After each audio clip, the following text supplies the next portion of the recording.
اعوذ باللہ من الشیطان الرجیم بسم اللہ الرحمن الرحیم قال اللہ تعالی فی سورۃ الانفال انما المؤمنون الذین اذا ذکر اللہ وجلت قلوبهم واذا تلیت علیہم آیاتہ زادتہم ایمانا وعلی ربہم یتوکلون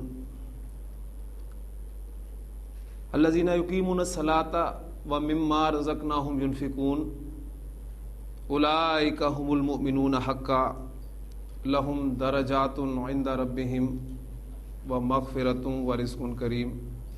صدق اللہ العظیم۔ کل ہم نے قرآن مجید کی ایک آیت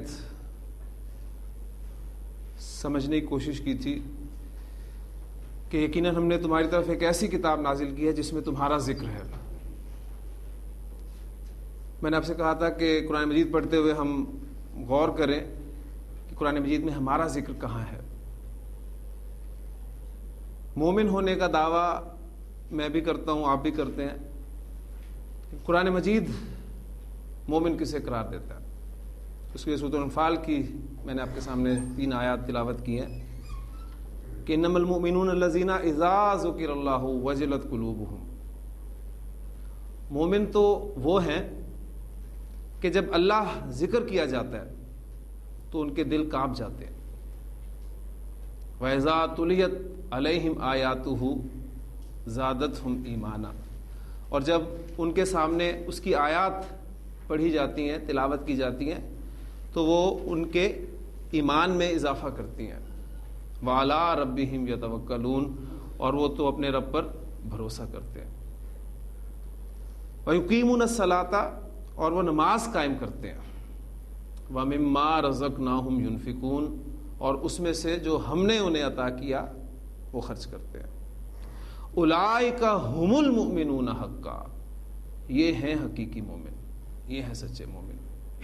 اور ان کے لیے ہے کیا؟ ان کے لیے ان کے رب کے پاس درجات ہیں، مغفرت ہے اور باعزت رزق ہے۔ تو اللہ تعالیٰ ہمیں صحیح معنی میں مومن بننے کی توفیق عطا فرمائے۔ کل ہم نے کچھ ایگزامپلس کی تھی مرکب توصیفی کی، آج مزید کچھ ایگزامپلس کر کے مرکب توصیفی کا ایک اہم ترین قاعدہ میں آپ کے سامنے رکھوں گا، اور پھر قرآن مجید سے کچھ آیات انشاءاللہ تعالیٰ یہاں بورڈ پر میں آپ کے سامنے لکھوں گا، اور آپ مرکب توصیفی عربک کنسٹرکشن میں انشاءاللہ تعالیٰ اسے پہچاننے کے قابل ہو جائیں گے۔ میرے پاس ایک انکمپلیٹ کنسٹرکشن یعنی مرکب ناقص مردود شیطان، آپ دیکھ رہے ہیں کہ یہ مرکب ناقص میں مرکب توصیفی ہے، اور اس میں موصوف شیطان ہے، اور اس کی صفت بیان کی جا رہی ہے کہ وہ مردود ہے۔ پہلا کام جو آپ نے کرنا ہے مرکب توصیفی اردو سے عربی میں کنسٹرکٹ کرتے ہوئے تیر چلانے۔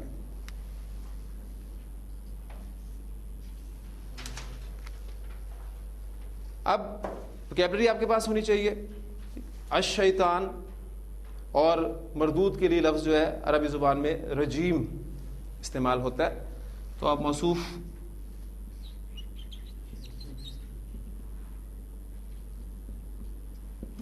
الشیطان، اس کا آپ انالیسس کریں اگر تو یہ ڈیفینیٹ ہے،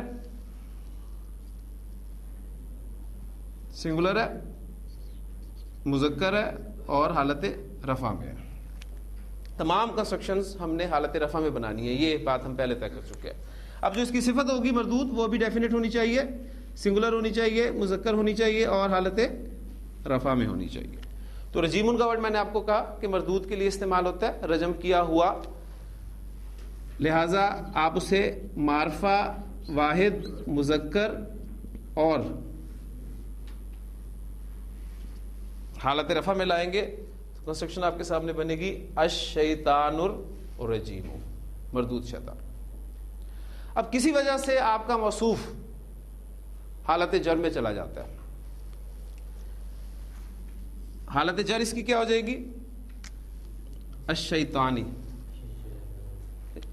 اب موصوف حالت جر میں گیا تو صفت اس کو فالو کرتی ہوئی حالت جر میں چلی جائے گی، تو یہ آپ کا بن جائے گا الشیطان الرجیم۔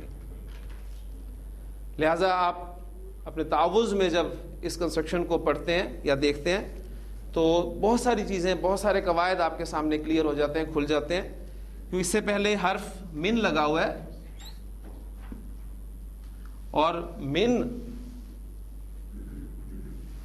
کے نون ساکن کو ہم آگے ملانے کے لیے زبر دیتے ہیں۔ یہ انشاءاللہ تعالیٰ جب ہم حروف کے بارے میں پڑھیں گے تو اس وقت میں اس قاعدے کو دوبارہ دہرا دوں گا۔ بہرحال قاعدہ کسی بھی ساکن حرف کو آگے ملانے کا یہ ہوتا ہے کہ کسی بھی ساکن حرف کو جب آپ آگے ملاتے ہیں تو زیر دے کے آگے ملاتے ہیں، یہ قاعدہ ہے عربی زبان کا۔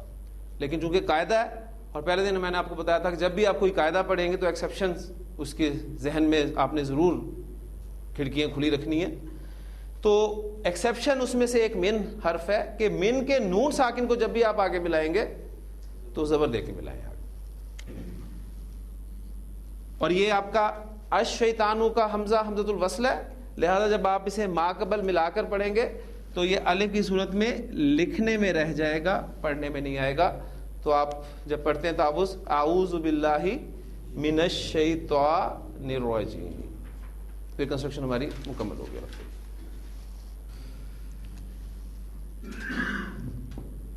ایک عظیم کامیابی،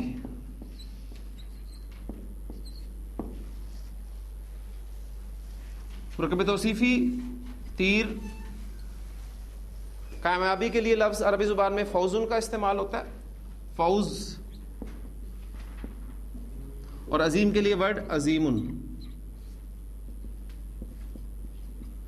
یہ ویکیبلری آپ کے پاس آ گئی۔ اب کنسٹرکشن آپ نے نکرہ بنانی ہے یا معرفہ، اس کا فیصلہ آپ ایک، کوئی یا کچھ جیسے حروف سے کریں گے، لہٰذا یہاں پر یہ حرف لفظ موجود ہے تو آپ اس کو نکرہ کنسٹرکٹ کریں گے۔ آپ کا موصوف فوزن، اس کا انالیسس کریں، یہ آپ کا انڈیفینٹ ہے، سنگولر ہے، میسکولین ہے اور حالت رفع، لہذا اس کی جو صفت ہوگی وہ بھی نکرہ، واحد، مذکر اور حالت رفع میں ہونی چاہیے۔ تو عظیم ورڈ آپ دیکھیں کہ ان چاروں خصوصیات کے مطابق ہی ہمارے پاس موجود ہے، لہٰذا ہم اس کو اٹھائیں گے اور یہاں پر پیسٹ کر دیں گے۔ فوزن عظیم، ایک عظیم کامیابی۔ نکرہ آپ کے پاس جو کنسٹرکشنز آئیں گی مرکب توصیفی، اس میں آپ کو کئی جگہ پر ترجمہ ایک دوسرے انداز سے بھی ملے گا، یعنی ایک، کوئی یا کچھ جیسے الفاظ لازماً نہیں آپ کو وہاں پر ملے، پھر ان کا ترجمہ عام طور پر اس طرح سے بھی کیا جا سکتا ہے، ایسی کامیابی جو عظیم ہے، کیونکہ اردو محاورے میں ہم مرکب توصیفی کا ترجمہ جو لفظ کے ساتھ بھی کر لیتے ہیں، ایسی کامیابی جو عظیم ہے۔ کہیں آپ کو ایک سے کنفیوژن اگر ہو تو پھر آپ یہ والی بات ذہن میں لائیے گا، اس کو ایسے کے ساتھ جو ہے ترجمہ کر کے موصوف کو ایسے کے ساتھ بول کر آگے اس کی صفت ہم جو کے ساتھ بیان کر دیں گے، ٹھیک؟ ایسی کامیابی جو بڑی، جو عظیم ہے۔ ایک کامیابی جس کا تصور میرے اور آپ کے نزدیک ہے، آپ سے میں اگر سوال کروں کہ کامیابی کسے کہتے ہیں، تو ہر شخص اپنے اپنے فیلڈ کے مطابق کامیابی کا ایک تصور پیش کر دے گا، ٹھیک؟ طالب علم کی کامیابی کا معیار الگ ہوگا، ایک بزنس مین کی کامیابی کا معیار الگ ہوگا، ہر شخص کا کامیابی کا معیار ایک الگ ہے۔ لیکن جو قرآن مجید کامیابی جسے قرار دیتا ہے، جسے کامیابی وہ کہتا ہے، وہ کیا ہے؟ قرآن تو کہتا ہے کہ فمن زحزح عن النار، جو آگ سے بچا لیا گیا، وادخل الجنت، اور جنت میں داخل کر دیا گیا، فقد فاز، وہ کامیاب ہے۔ قرآن مجید کامیابی اس کو قرار دیتا ہے۔ دنیا میں تم جتنے مرضی کامیاب ہو جاؤ، لیکن اصل کامیابی آخرت کی کامیابی ہے۔ تو اللہ تعالیٰ ہمیں زیادہ سے زیادہ اپنی صلاحیتیں، اپنی کوششیں اس کامیابی، یعنی جو کہ اللہ کی رضا کی صورت میں ہمیں حاصل ہو سکتی ہے، وہ حاصل کرنے کی توفیق عطا فرمائے۔ عربی زبان میں صفات کے مختلف گروپس ہوتے ہیں، میں ہلکا سا تعارف آپ کو ان گروپس کا کرواتا چلوں۔ دیکھیں، ایک نارمل صفات ہیں، اچھا، اچھی، مذکر کے لیے ہم اردو میں بھی اچھا لفظ استعمال کرتے ہیں اور مؤنث کے لیے اچھی لفظ استعمال کرتے ہیں. نیک یہ ہم مذکر کے لیے بھی استعمال کرتے ہیں, مؤنث کے لیے بھی یہ لفظ استعمال کرتے ہیں. یعنی اردو میں تقسیم اتنی کمپریہنسو نہیں ہے. عربی زبان میں ہم پڑھ چکے ہیں, ابھی مرکب توصیفی ہم نے بنایا کہ اگر ہمارا موصوف مذکر تھا تو ہم نے اس کے لیے نیک صفت جو ہے وہ مذکر کی استعمال کی, اور اگر ہمارا موصوف مؤنث تھا تو اس کے لیے ہم نے نیک کی صفت مؤنث استعمال کی. تو ایک تو یہ عام صفات ہیں, ٹھیک. کچھ صفات ایسی ہوتی ہیں جن کا تعلق رنگوں سے ہوتا ہے, ٹھیک. مثلا یہ سبز, سرخ, زرد, سیاہ, یہ بھی صفات ہیں, ذہن میں رکھیے گا. پھر کچھ عیب ہوتے ہیں, وہ بھی صفات کے زمرے میں آتے ہیں. مثلا گونگا ہونا. اب اردو میں ہم مذکر کے لیے گونگا کا لفظ استعمال کریں گے, مؤنث کے لیے گونگی کا لفظ آپ استعمال کر دیتے ہیں. لیکن اگر آپ نابینا لفظ استعمال کرنا چاہتے ہیں تو آپ مذکر یا مؤنث دونوں کے لیے ایک ہی لفظ استعمال کرتے ہیں. تو ایک صفات کا گروپ یہ ہو گیا آپ کا, ایک نارمل صفات ہے, دوسری آپ کی یہ رنگوں اور عیوب کے متعلق صفات ہیں. ایک تیسری قسم کی صفات استعمال ہوتی ہیں جو ہم کمپیریٹیو ڈگریز اور سپرلیٹیو ڈگریز جو اس میں استعمال کرتے ہیں. مثلا ہم کہتے ہیں سب سے بڑا, سپرلیٹیو ڈگری کے حوالے سے بات کر رہا ہوں, صرف کمپیریزن کریں گے تو آپ کسی سے بڑا کسی کو قرار دیں گے, لیکن سب سے بڑا آپ کی سپرلیٹیو ڈگری ہے. اردو میں یہاں بھی آپ فرق کریں گے, سب سے بڑا, سب سے بڑا اور سب سے بڑی, لیکن ہر جگہ پر یہ تقسیم کمپریہنسو نہیں ہوگی. سب سے ذہین اگر کوئی لڑکا ہے تو یہی لفظ استعمال ہوگا, اور سب سے ذہین اگر لڑکی ہے تو بھی یہی لفظ استعمال ہوگا. تو یہ تین طرح کی صفات ہوتی ہیں, ذہن میں رکھیے گا. ایک نارمل صفات ہے آپ کی, ایک رنگوں اور عیبوں کے متعلق صفات ہیں, اور تیسری جس کا تعلق ہمارا ڈگریز کے ساتھ. اب یہ والی صفات جو ہیں یہ الحمدللہ ہمیں ان کی مؤنث بنانی آ چکی ہے. آپ کے پاس حسن ورڈ ہے اچھا کے لیے, اچھے کے لیے آپ لفظ کیا بنا دیتے ہیں؟ حسنتن. آپ کے پاس لفظ ہے صالحن, مؤنث کے لیے آپ بنا دیتے ہیں صالحتن. لیکن جہاں کلرز کا اور آپ کے یہ جو عیوب ہے ان کا تعلق ہے, اس میں سبز رنگ ہم مذکر کے لیے بھی بولتے ہیں, مؤنث کے لیے بھی بولتے ہیں. سرخ رنگ مذکر کے لیے, مؤنث کے لیے. زرد رنگ مذکر کے لیے بولیں گے, مؤنث کے لیے بولیں گے, ٹھیک. ان میں جو مذکر کے لیے آپ صفت استعمال کرنا چاہتے ہیں اس کا وزن ہے. اب چونکہ وزن سے آپ کچھ نہ کچھ واقفیت حاصل کر چکے ہیں, اس لیے آپ کو اب کوئی مشکل پیش نہیں آئے گی. اگر آپ رنگ کی صفت مذکر کے لیے استعمال کرنا چاہتے ہیں تو اس کا وزن افعلو میں استعمال ہوتا ہے مذکر کے لیے. لہذا آپ کا جو سبز کلر ہے اس کی عربی آپ کو ملے گی اخضرو, سرخ کے لیے احمرو, زرد کے لیے اصفرو,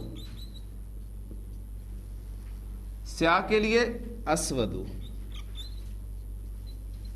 تو آپ دیکھ لیں کہ ان سب الفاظ کا وزن افعلو ہی نکلتا ہے. ہم پریکٹس کر چکے ہیں وزن نکالنے کی, اور یہ وزن آپ کو سنگل حرکت آنے کی وجہ سے بتا رہا ہے کہ یہ غیر منصرف وزن ہے.